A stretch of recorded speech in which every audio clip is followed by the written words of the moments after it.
আমি একটা খেয়ে দেখি কেমন টেস্ট হয়েছে।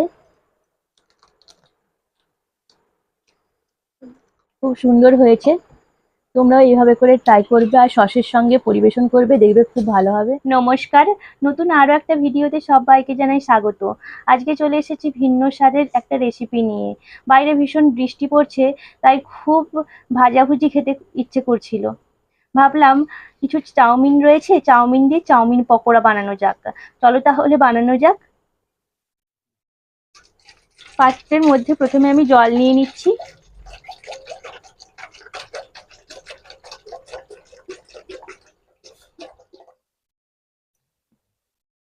জলটাকে আমি গরম হতে দেব।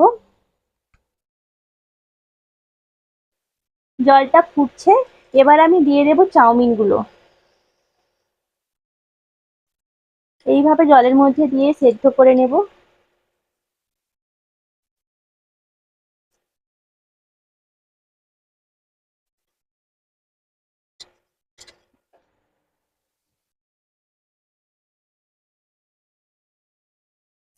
3 থেকে 4 মিনিট সেদ্ধ করে নিয়েছি। এবার আমি এটাকে জল ঝরিয়ে নেব। এবার আমি জলটা ঝরিয়ে নিচ্ছি।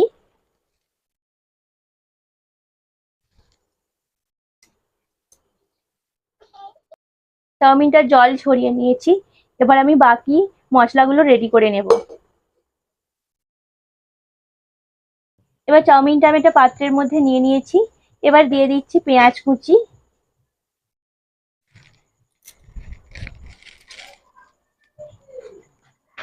দিয়ে দিচ্ছি কাঁচা লঙ্কা কুচি, এবার দিয়ে দিচ্ছি গরম মশলা গুঁড়ো,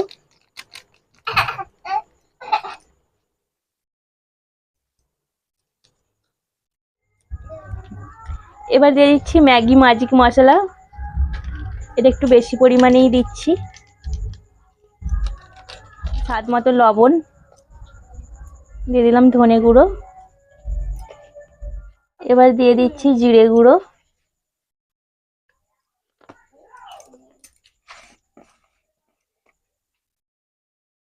বাইন্ডিং এর জন্য দিচ্ছি একটু কর্নফ্লাওয়ার,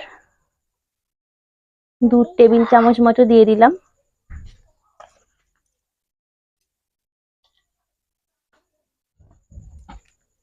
এবার দিয়ে দিচ্ছি 2টো ডিম।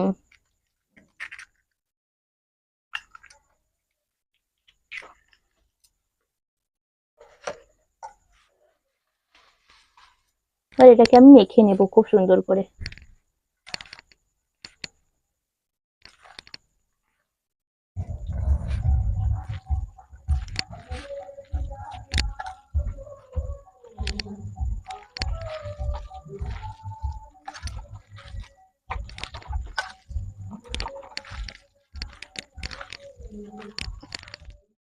কড়াই বসিয়ে দিয়েছি। কড়াইতে আমি তেল দিয়ে দেব।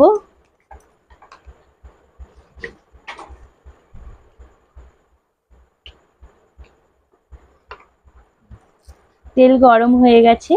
এবার আমি চাউমিনের পকোড়াগুলোকে এইভাবে করে শেপ দিয়ে ছেড়ে দিচ্ছি।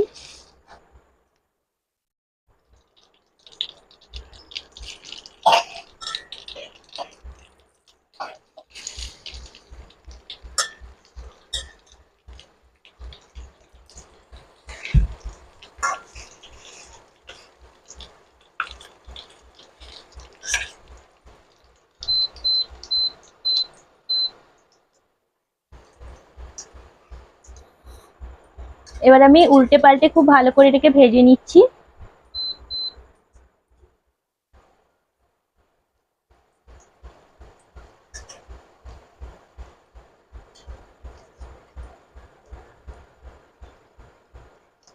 পকোড়াগুলো ভাজা হয়ে গেছে, এবার আমি তুলে নিচ্ছি একটা একটা করে।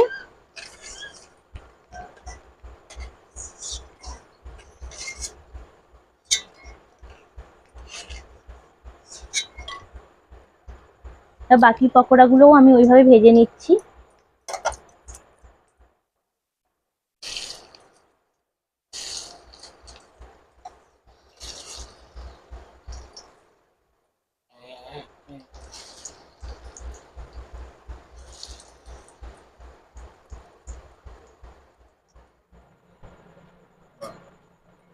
ডিম দেওয়ার কারণে এরকম ভাবে ফেনা হয়ে গেছে।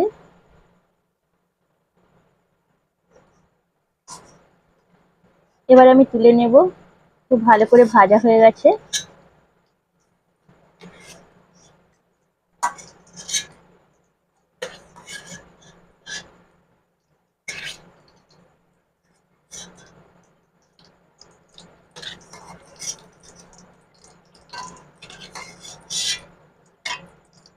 বাকিগুলো আমি এইভাবে করে ভেজে নিচ্ছি।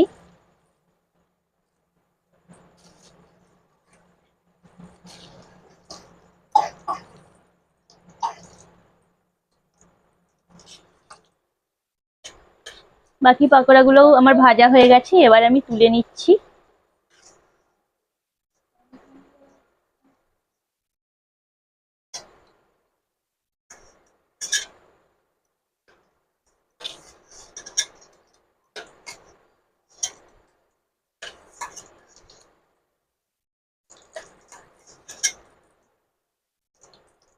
চাউমিন পাকোড়া আমার রেডি। সস সহযোগে এবার আমি পরিবেশন করব। একেবারে কম সময়ে কম খরচের মধ্যে এটি তৈরি হয়ে যায়। মাঝে মধ্যে মুখের স্বাদ বদলের জন্য এটি একবার ট্রাই করা যেতেই পারে। ভিডিওটি তাহলে আমি এখানেই শেষ করছি। সবাই ভালো থাকবে, সুস্থ থাকবে। দেখা হচ্ছে অন্য কোনো দিন, অন্য কোনো সময়।